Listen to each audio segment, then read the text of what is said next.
Henry was a 17-year-old boy who struggled with his weight, tipping the scales at 220 pounds. At school, he was often teased by his classmates, who called him cruel names. The constant bullying made him feel isolated and sad, but there was one person who made his heart skip a beat: Sophia, the most beautiful girl in the school. Henry had a huge crush on her, but he never thought someone like Sophia would notice someone like him. But one day, something unbelievable happened. Sophia invited Henry to a party at her house. Henry was ecstatic, unable to believe his luck. This could be my chance, he thought. He wanted to make a good impression, so he rented a fancy suit and borrowed a luxury car. He wanted everything to be perfect. To top it off, Henry borrowed money from his friends to buy expensive gifts for Sophia. He imagined how happy she would be when he presented them to her. Maybe this is the start of something special, he hoped. When the day of the party came, Henry was both nervous and excited. He put on his new suit and drove the luxury car to Sophia's house. The party was in full swing when he arrived, with students laughing, talking, and dancing. Henry smiled shyly and handed Sophia the gifts he'd bought for her.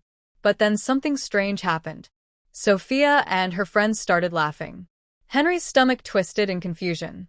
Why are they laughing? He thought. Just then, Sophia stood up and called for everyone's attention. Henry's heart raced with anticipation. Maybe she's about to say something sweet, he thought.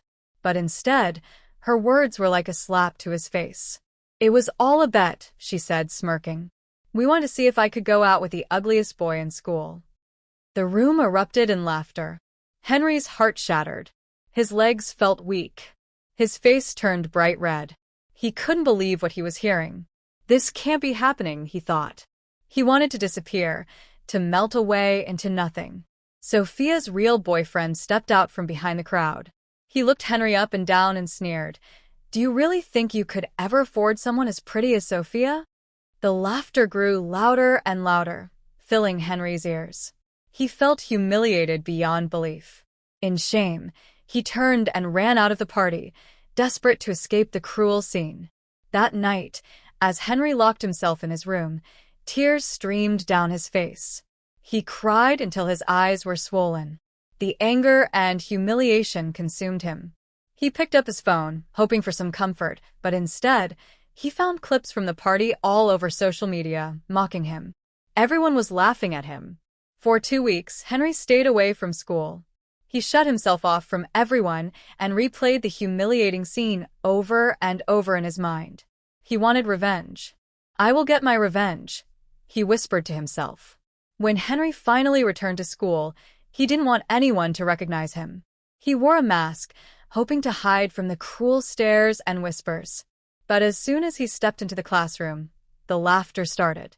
Sophia's loud, mocking laugh echoed through the halls, and the students followed suit. He's wearing a mask, one of Sophia's friends shouted. Henry felt tears burn in his eyes, but he refused to cry again. Just as things were about to get worse, something unexpected happened. Emily, a quiet girl from the back of the class, stood up and walked toward Henry. Leave him alone, Emily said firmly, stopping Sophia's friend from touching Henry's mask. Aren't you tired of making fun of him? Sophia's face twisted with annoyance. Shut up, Emily, she snapped. You think you can talk to me like that? I should tell everyone your mom works as a housekeeper in my house. The class erupted into laughter again, but Emily stood her ground.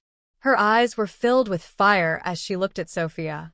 Though Emily was poor and often humiliated by Sophia, she couldn't watch Henry suffer like that. Later that day, Henry caught up with Emily outside the school.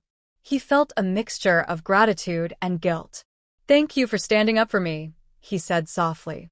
I'm sorry about what Sophia said. Emily smiled sadly. It's okay, she said. I'm used to it.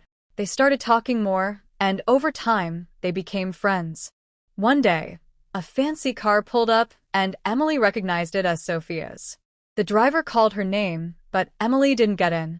Henry asked, Isn't that Sophia's driver? Emily nodded. Yes, but I don't ride with her. She never lets me. I have to walk home and help my mom with chores. Henry couldn't believe it. Sophia was so cruel that she wouldn't even let Emily ride her car, even though their houses were close. Henry felt a surge of anger.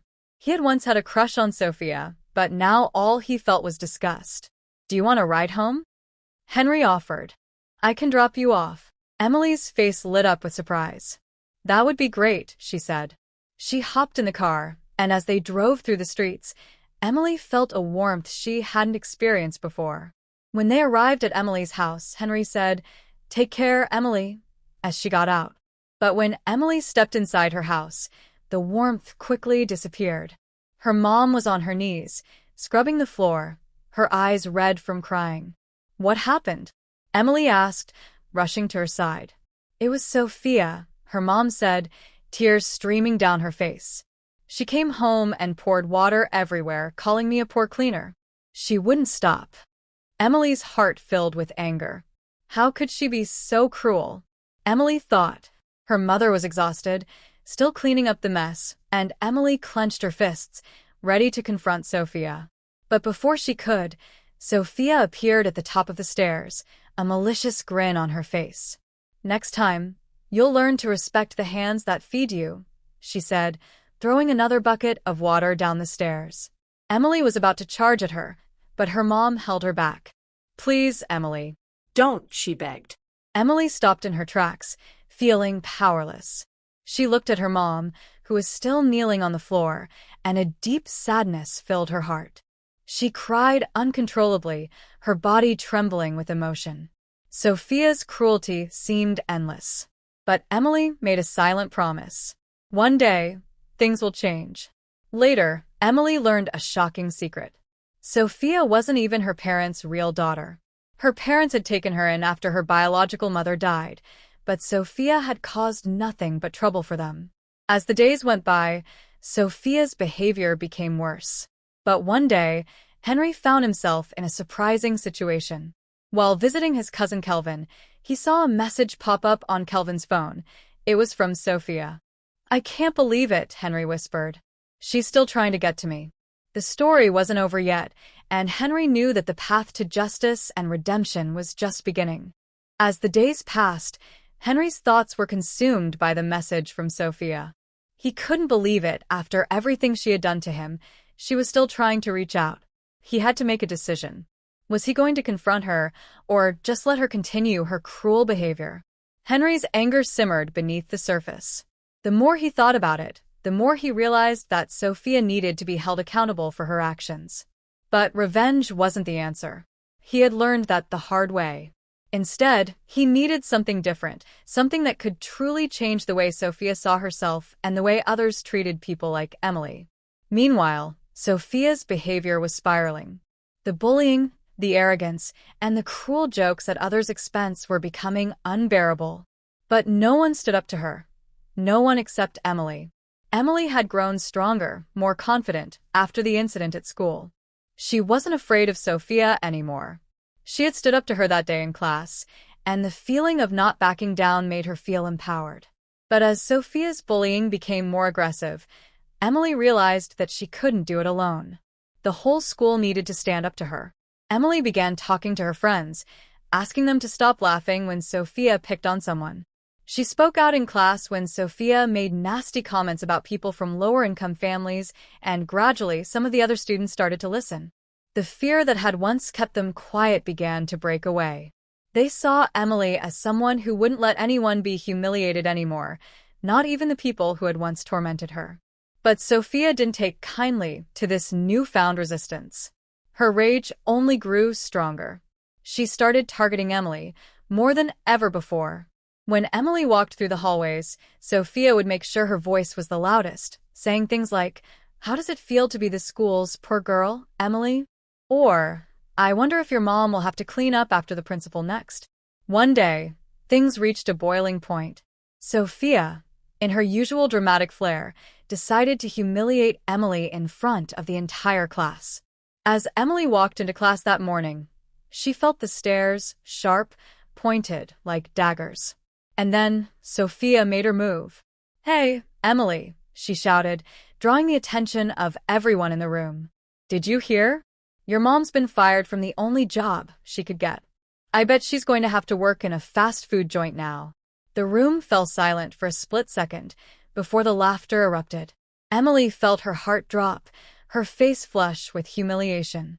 This time, however, something inside her changed. She no longer felt small or helpless. She remembered what her mom had told her time and time again. You have the power to choose how you respond, Emily. Don't let anyone take your dignity away. With renewed determination, Emily stood tall. Sophia, she said, her voice steady, you really need to look in the mirror one of these days. If you're trying to make yourself feel better by hurting others, you're only making yourself uglier inside.